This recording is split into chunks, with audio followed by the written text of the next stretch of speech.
All right, today's adventure is to the Franklin ghost town. I went first to the museum to get some more information on the town itself. There's a lot of structures left, but they're basically just foundations. And I was curious what they were. So I've got a map and I'm hoping to be able to point out what the various structures were as we go through. The Franklin ghost town is really interesting. This area is beautiful. There's a gorge nearby. I'm not going to actually go into that today. Maybe if there's a little time I'll peek in, but it's pretty popular on hot days, and I think that's where most of these people are. The history of the area and of coal mining in general is really fascinating. It's a beautiful natural area with a lot of different birds that I've seen here. And also there's the added story of the tragedy that happened when there was a disaster in the mine in August of 1894, which resulted in the loss of 37 lives. So we'll go take a look at what the area looks like now with its foundations. We'll go into the old cemetery and we will take a look around and see what we can find.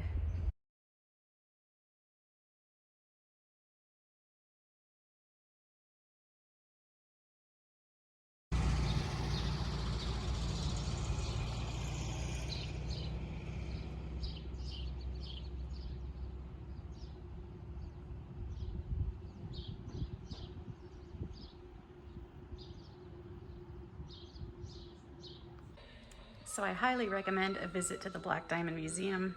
It's a wealth of information on history of the area and of coal mining in the area in general, as well as specifically the Franklin town and mine.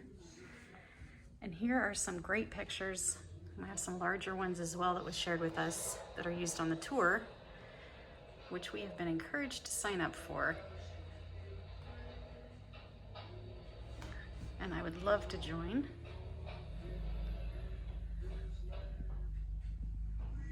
So most of what's left at the site, as you'll soon see, are foundations of some of the buildings and the mining buildings. No houses because of the multiple fires that burned most of the structures.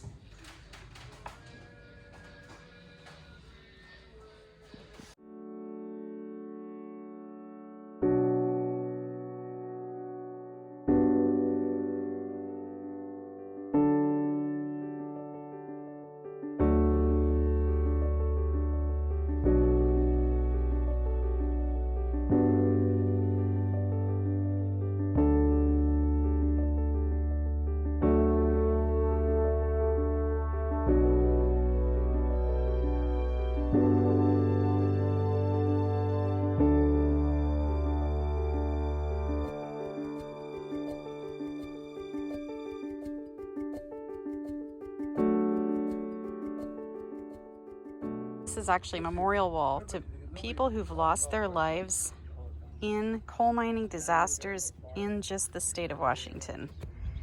And this thing is huge. The Franklin disaster accounts for 37 of these names. It was definitely a dangerous business. So the first point of interest, there's nothing really to see of what remains here, but this area that's now parking lot actually used to be the lodge hall and baseball diamond.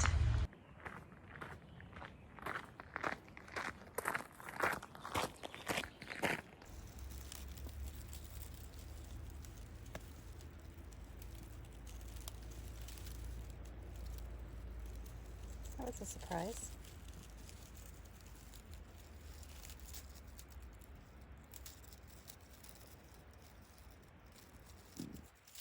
I think he ate a slug. I've seen this before, and they get all their mouths are gummy. Now he's on my shoe.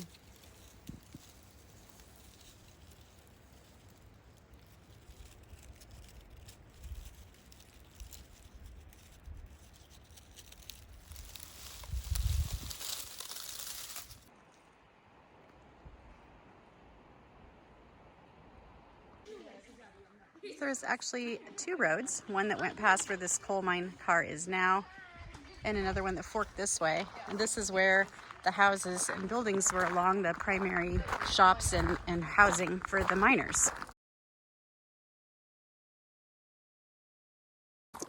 So there are quite a few people out here. Actually, I'm so used to going early in the morning when I don't run into people. They chose the shaft and cemetery.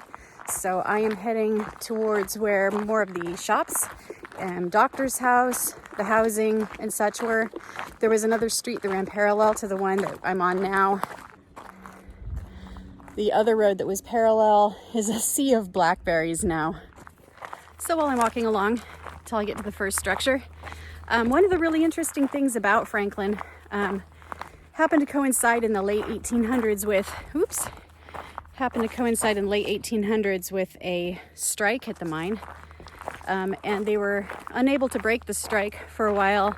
And I believe that somebody from the mine went east of the Midwest and recruited 500, I believe, all black miners and brought them here. But the interesting thing about that is that when they brought them here, they were fully integrated in the town.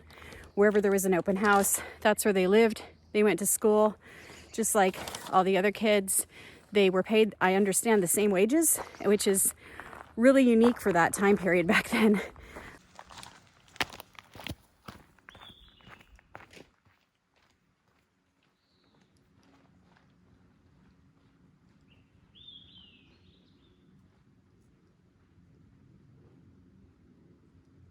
So this first structure that we see on the right here is, I believe, the support for a hoist or a lift.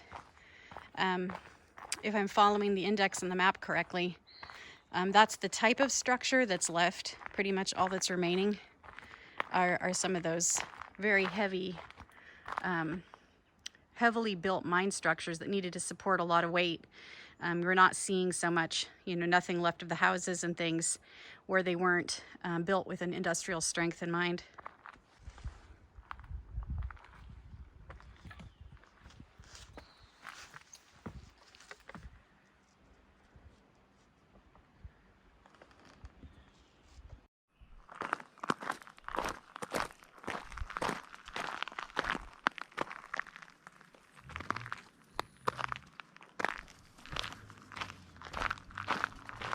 Right, we are coming up on another structure, and this is one that's always intrigued me because of the actual brick. So looking at the map to see if I can figure this out while I walk, it looks to me like this could actually be the Masonic Hall or the store. The Masonic Hall came first, but it was set back a little bit. The store was big. He said it sold everything from clothes and food to chicken food and tools. A little of everything. It was like your one-stop shop. So here we are in the foundation of what I believe may have been the actual store.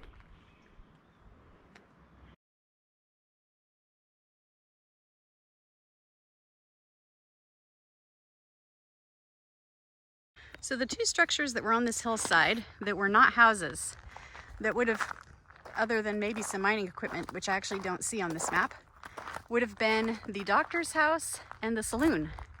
So I believe this is the foundation of one of those two things.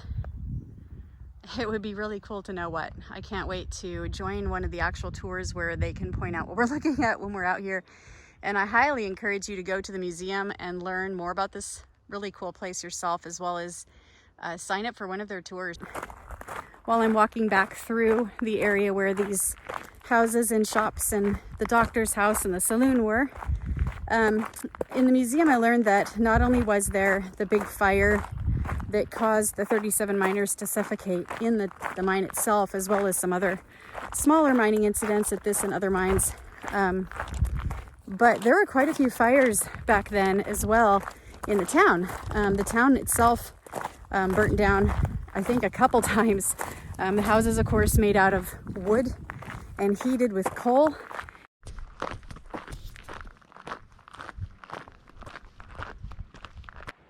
Here's a benefit of coming on a clear day. I am heading now from the coal car west towards the mine shaft and the cemetery. And here's a gorgeous view of Mount Rainier. Just beautiful.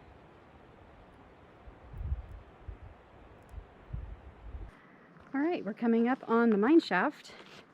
This is, I believe, shaft number 2. It's the only one that's really visible out here. There were multiple shafts as well as multiple mines in this area. This one, we are standing about 800 feet right now in elevation. This goes down, down, down, down, down. It goes down 1,300 feet, which puts the bottom of that shaft 500 feet below sea level from where we are right now. That is pretty amazing.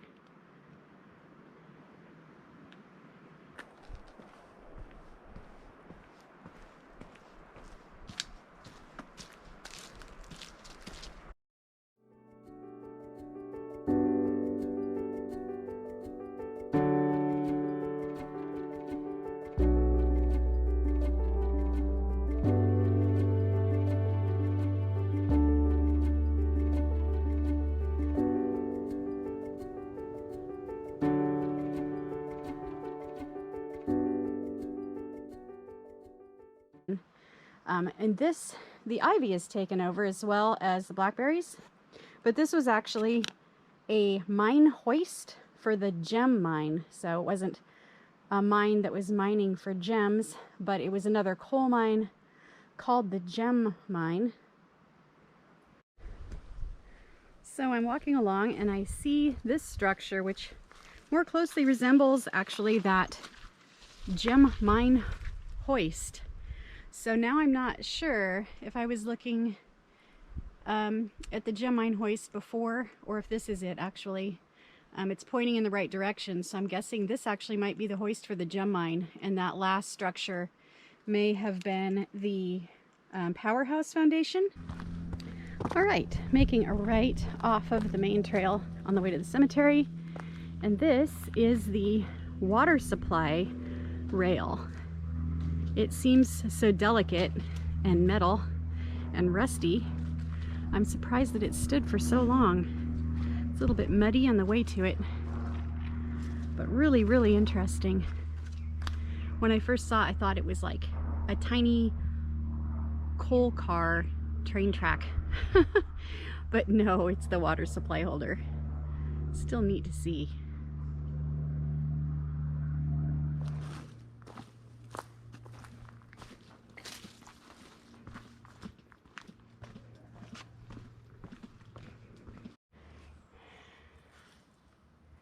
Nature is definitely taking back the cemetery. These used to be uncovered a bit more, but it looks like it needs some TLC in here. There's certainly a lot more flowers and a ton of coins and these little plastic lights left out here that I'd never noticed before. I usually come in the early spring when daffodils are blooming, because there's a lot of daffodils that were planted out here in the cemetery.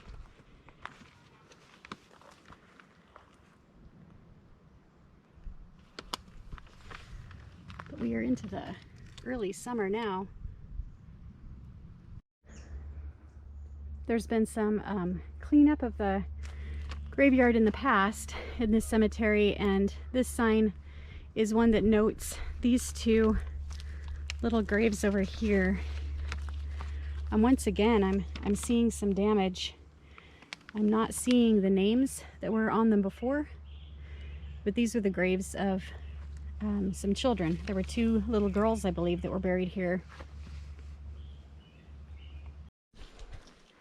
So I don't know if somebody damaged the headstones for malicious purposes, stole them, if they were moved for an official reason. I'm not seeing pieces that would indicate being hit by trees, but the only actual standing headstone I can even find now is this one in memory of Martin Johnson.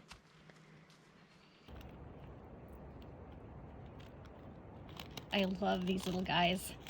They look like they have little running lights along them. They're so cute. All right, I am descending into the Green River Gorge to check this out. This river is just the most beautiful green color. You can see this really cool shelf under the water.